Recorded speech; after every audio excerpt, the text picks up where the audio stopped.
Thank you, Mr. Vice Chairman. I appreciate you yielding time tonight.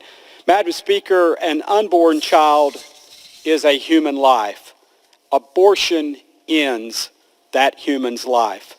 As the father of 2 young sons and one who passed away in the womb, I know firsthand that all children's lives are very precious inside or outside the womb. Unfortunately, members of the Democratic Party would rather ignore this fact and instead advocate for more access to abortions up until the moment of birth, and even in some cases after the baby is born, when the attempted abortion failed to kill the baby before it was actually born.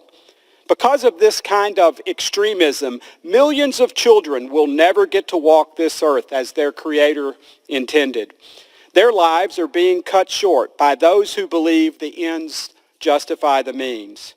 Since the Roe v. Wade decision in 1975, those on the right side of history have worked tirelessly in state legislatures and in Congress to secure the right to life.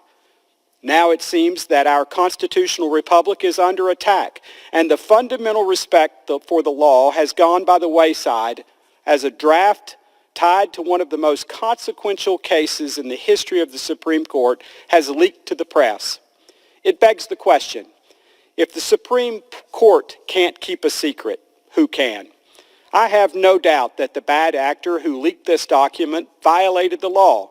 That is why I led more than 20 House Republican members of Congress in calling on the Department of Justice and the FBI to open a criminal investigation. After nearly 30 years as an attorney, I have never seen a more radical and unethical action take place in the legal arena.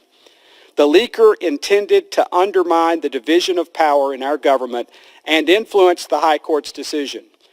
They must be held criminally accountable to the full extent of the law.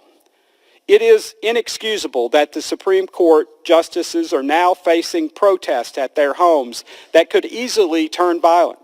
And the reason for these nefarious protests? For simply abiding by their oath to uphold the Constitution and interpret the law the way it was written. I will remind folks that nowhere in the Constitution does it enumerate a right to an abortion. In fact, our own Declaration of Independence says something quite different. We are endowed by our Creator with certain unalienable rights, that among these are life, liberty, and the pursuit of happiness. Yet proponents of abortion appear to be willing to do whatever it takes to have their way. Some are calling to burn down the Supreme Court and even the justices' homes. Some members of Congress wasted no time calling for the end of the filibuster and an expansion of the Supreme Court, something that President Biden even said as recently as 2019 would be, and I quote, a very dangerous thing to do, unquote. All in all, the leak is a reminder to the American people that Democrats have no desire to legislate under the parameters of our Constitution.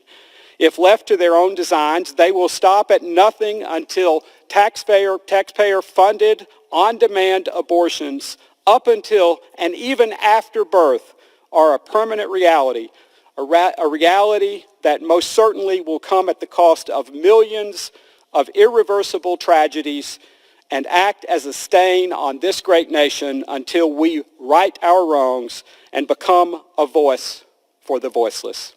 Thank you, Vice Chairman Johnson, and I yield back. So well said, my friend. Thank you so much. The sanctity of human life is something that we must stand for, and thankfully, it looks like the states and the people will be able to decide that issue again very soon.